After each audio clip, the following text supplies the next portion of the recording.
Les frérots, avant que la vidéo commence, on a un petit truc à vous annoncer. On va faire un tout nouveau concept qu'on a choisi avec Naël. Donc en gros, le concept est de réagir à vos combats. Donc ceux qui veulent, vous envoyer dans le mail qui est dans la description là, avec vos pseudos TikTok ou Instagram si vous voulez de la visibilité. Vous nous envoyez n'importe quel combat de n'importe quelle discipline, boxe, Muay Thai, lutte, grappling, jiu-jitsu, MMA, tout ce que vous voulez. Vous soyez débutant, un bon niveau, je vais réagir un peu, je pourrais donner des conseils si vous êtes des débutants, donner un peu des conseils de ce que vous devriez travailler ou autre chose. J'espère que ça va vous plaire. Bisous la famille.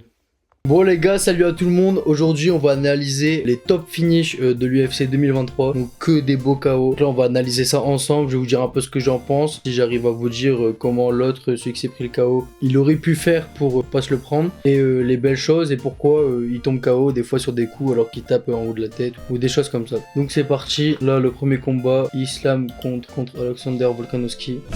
Well, I suppose if any fighter could weaponize pace and Là, cardio ça se juge un without a peu à training camp, it distance. would be Volkanovski, but that does figure to be a tough proposition. Il a mis un high kick et en fait ça a touché le haut du crâne.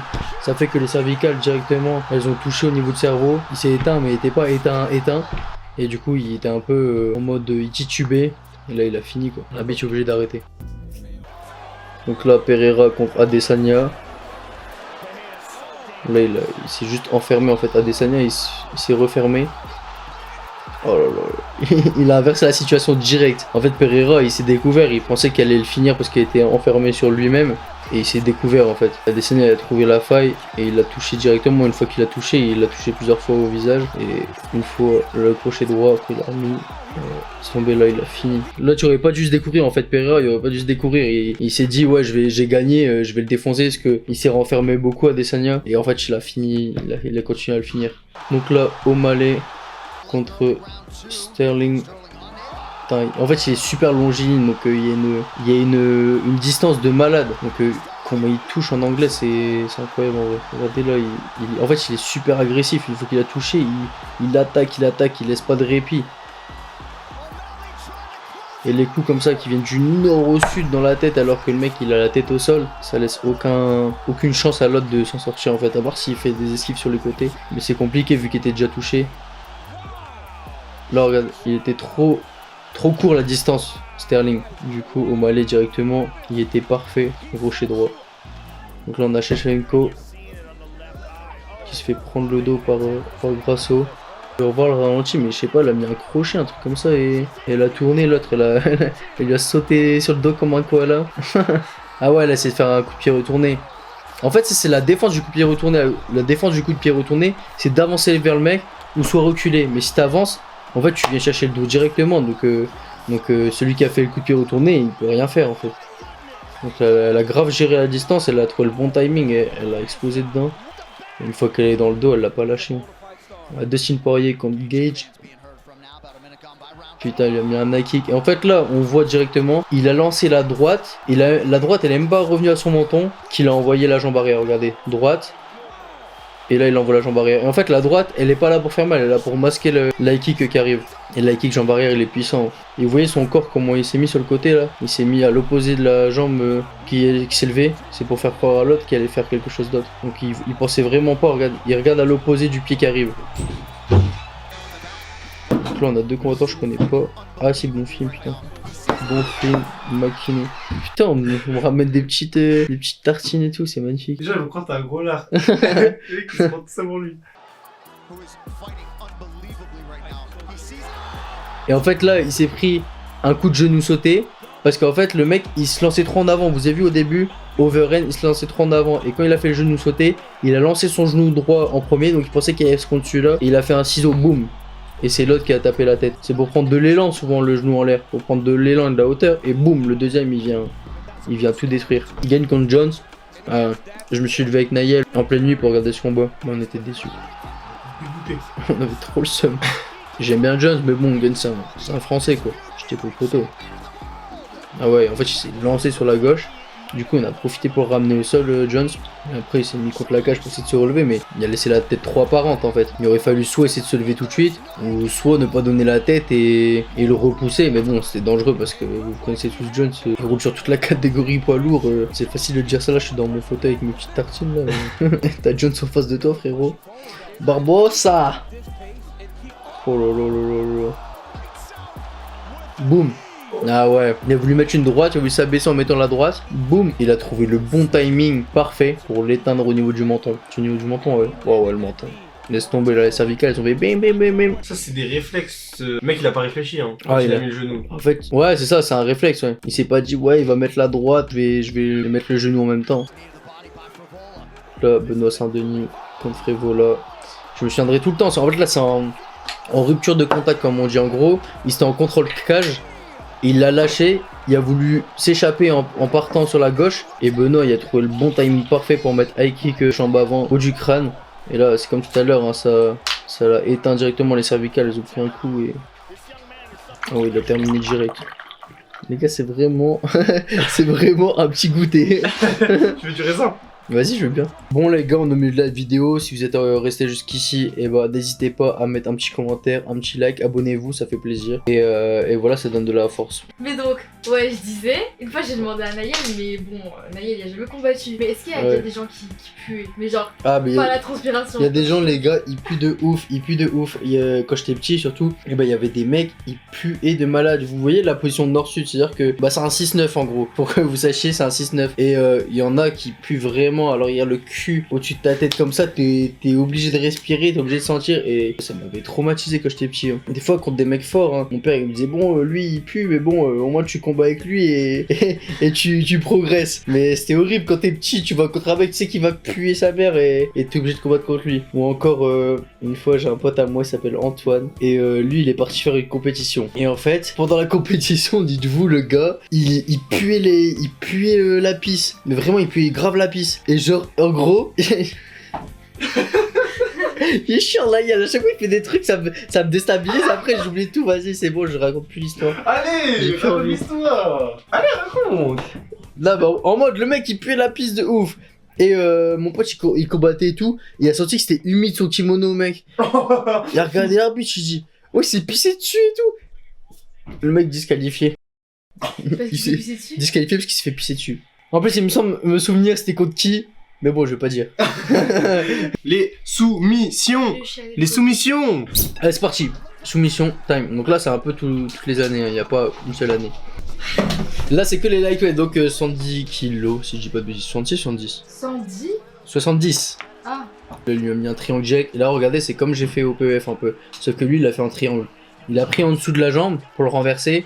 Et boum, il part sur le juji. Mais là, il avait déjà le triangle. Donc en gros, son bras était tendu. Donc il se faisait étrangler. Et en même temps, il s'est fait tendre le bras. Donc il est obligé de taper. Une fois, il y a un mec, il s'est pris, je vous mettrai la vidéo, il s'est pris une soumission et en même temps un étranglement. Et du coup, il s'évanouit. C'était pas une soumission, mais en gros, il lui a tordu le bras, le mec. Ah. Du coup, il s'évanouit, mais il a pas pu taper vu qu'il était évanoui, du coup, il s'est fait tordre le bras. Enfin, il s'est fait Ah ouais, arracher casser le bras. Ouais. ah. Ah, il a mis un coup dans les couilles en plus. Mais vous avez pas de truc pour protéger. Si, une coquille. Mais bon, ça défonce quand même, hein, je t'avoue. J'ai déjà pris un coup dans les couilles. Bah, plein de fois l'entraînement et tout, surtout. Ou des fois, tu veux lancer la jambe en même temps que l'autre. Et vous tapez tous les deux dans les couilles. Une fois, je suis allé m'entraîner. Tu vois, avec mon père, on est, bah, je sais plus pourquoi il y avait pas ma mère ni mon frère, mais en fait, on s'était fait un kiff. Pendant 1 ou 2 semaines, on a pris le camping-car, on a fait le tour de la France. On est passé à tous les clubs de grappling, de jiu-jitsu, de MMA, et on est allé un peu s'entraîner partout comme ça. Et il y a un gars, il m'a tapé 3 fois dans les couilles. J'avais pas de coquille, je l'avais dit à tout le monde avant. Et j'ai dit, ouais, j'ai pas de coquille, faites attention. Et ce même mec, il m'a tapé dans les couilles une fois, j'avais trop mal, j'étais tombé à terre et tout. Je me relève, on combat, boum, il me le refait. Et même les mecs de son club, ils l'ont insulté. Je dis, ouais. Il y a un mec, il m'a dit, viens, on fait à 2, là, c'est un mongol, ce bouffon. Et après, ils l'ont défoncé au sparring, lui. Mais quand tu faisais le tour des clubs, tu faisais des séances d'essai. En gros, bah en fait, tu vois, ce qui est bien dans ce sport, surtout jiu-jitsu, c'est que en gros, tu vas faire un entraînement dans un club. Ah, tu viens d'où et tout? Ouais, je viens de Lille, je viens de tel club. Ah, je connais ton entraîneur, tu vois. Et bah vas-y, viens t'entraîner, même demain, tu veux pas venir t'entraîner et tout, mais c'est gratuit. En mode jiu-jitsu, c'est ça, c'est la famille, genre tout le monde fait le même sport. Tu viens, ils savent que tu vas pas venir pendant 2 ans là, ils savent que tu vas venir quoi, 1 semaine, 2 semaines maximum, mais Ouais. sauf que moi je venais 1 ou 2 fois dans les clubs, tu vois. J'allais dans beaucoup de clubs connus, tu vois. Enfin connus, réputés, je veux dire. Donc là c'est Jazz contre Miller. Jazz, je l'ai rencontré une fois dans un supermarché à Los Angeles. Parce que j'étais parti faire les championnats du monde. J'étais avec mon père, tranquille. On était parti dans un magasin, il s'appelait Else, je sais pas quoi. C'était un truc, que des trucs bio et tout. Et là, je vois un mec. Et mon père surtout, parce que moi, quand j'étais plus petit, je regardais un peu moins l'UFC que mon père. Et mon père, il dit, attends, mais c'est Jazz et tout. Du coup, on va lui parler, etc. Et on lui parle. Il était avec un gros Renoir tout musclé. Et en fait, c'était son manager. Et on commence à parler en mode tranquille, vraiment, ils sont grave genre, ouais, on est venu me chercher un truc à manger et tout, là on va à l'entraînement après et tout. Bah si vous voulez, ce soir c'est un entraînement privé et tout, mais si vous voulez samedi il y a un entraînement, on sera là et tout, c'est un peu plus ouvert, vous pouvez venir. Bah, sauf que nous on repartait, on rentrait en France du vendredi. Du coup on n'y est pas allé. Mais c'est incroyable, j'étais là tranquille, j'étais en train de faire mes courses avec mon père et c'est pas, il y a Jazz qui est là. Qui t'invite à un entraînement. Ouais, j'avais trop le seum. Coup de coude, là, le coup de coude, il a déjà un peu touché, du coup le mec est parti chercher les jambes et il a explosé sa tête. Là il l'a pris en guillotine. Ah bah là il le prend en anaconda maintenant. Qu'est-ce qu'il va lui faire? Oh, anaconda. Ah bah non, guillotine en fait. Guillotine, bah C'est quoi là. la différence entre un anaconda et une guillotine? Anaconda, t'as... En fait tu fermes dans cette position là les bras et t'as un bras, une tête. Sauf que guillotine, t'as juste la tête. C'est guillotine, bah tu vois, à l'ancienne guillotine, que la tête qui est coupée. Donc Charles Oliveira contre Teimour Box, il tourne son dos, vraiment pire rire. Surtout à Oliveira qui est ceinture noire de jiu-jitsu, un brésilien. Là il lui a pris Anaconda, la même. Anaconda, boum.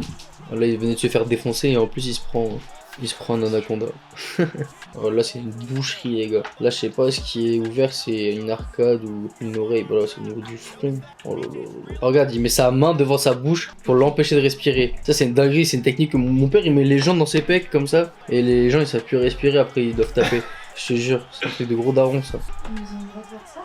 Ouais, là, Mataleon, bah... il y avait déjà plus de respiration. Hein. Il mettait ça comme ça, il s'était fait défoncer avant, il arrête pas de saigner, là il s'est pris une Mataleon, bah voilà. Voilà Khabib contre Gage. Il vient chercher les jambes, il tourne dans le dos. En fait, il y a un vrai bon timing, il y a une pression de ouf. C'est un lutteur quoi. Là quand il est au-dessus, on dirait pas, mais il y a une pression de ouf, vous pouvez pas partir comme vous voulez. Là il tente un triangle du dessus. Voilà, il ferme le triangle. Là le mec il va essayer de le slammer.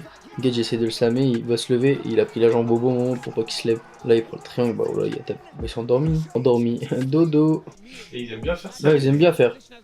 Mais son oreille, elle... Calmate, calmate. Et tu sais qu'ils vont remettre les coups de coude d'en haut vers le bas. C'est moi qui te l'ai dit ça. Non. Non, j'ai une vidéo. Mais surtout, pourquoi son oreille, elle... Ou c'est quand on a fait le PEF qu'ils ont dit qu'ils allaient mettre ça dans 1 ou 2 semaines, à ce qui paraît. Ah ouais, ah bah je me souvenais plus, mais moi j'ai vu une vidéo. C'est Bah, fini. Ouais, c'est fini. Bah tu peux faire l'outro de la vidéo. Ah, d'accord. Bon les gars, allez tous bien faire cuire un œuf. Eh, fais attention. Bon, regardez sa chambre. Wesh, non. De base, elle est en full bordel. Mais il a tout caché dans l'armoire derrière les rideaux. Il a tout mis en boule, il a mis dans l'armoire derrière les rideaux, il a fait genre. Il a fait à peu près un rangement en 2 minutes chrono. Et voilà. Donc les gars, si vous avez kiffé cette vidéo, bon là c'est la fin du coup, vous en doutez. Si vous avez kiffé cette vidéo, n'hésitez pas à liker, à partager et surtout à vous abonner avec la petite cloche. Au moins vous savez dès qu'il y a une nouvelle vidéo, vous êtes prévenu, vous avez la notif. Et voilà, ça fait plaisir. Donc dites-nous en commentaire ce que vous aimeriez bien qu'on fasse comme vidéo. Donc comme ça, si on a plus d'idées, plus de choix ou quoi, bah vous nous dites un peu ce qui vous ferait plaisir de voir. On fera les commentaires et on essaiera de faire ce qui vous plaît. À bientôt pour une autre vidéo. Bisous bisous.